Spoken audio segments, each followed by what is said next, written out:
Databases are at the heart of every application. Almost every action you take in any application you can imagine interacts with a database.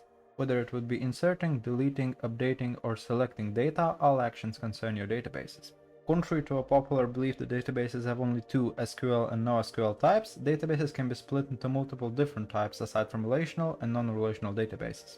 Databases can be relational or SQL-based, non-relational or NoSQL-based, object-oriented, operational, hierarchical, network, cloud-based, or centralized. Relational databases include MySQL and its flavors like Percona Server and MariaDB, as well as SQL Server and Oracle. PostgreSQL is an object relational database. NoSQL databases include MongoDB, Redis, Neo4j, Apache Cassandra, Apache HBase, Amazon DynamoDB, and others. Object-oriented databases include Wakanda, ObjectDB, and others.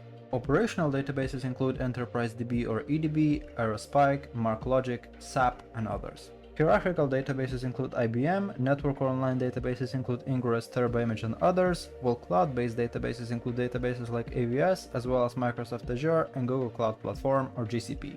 Last but not least, centralized databases include all databases that are located, stored, and maintained in one centralized location.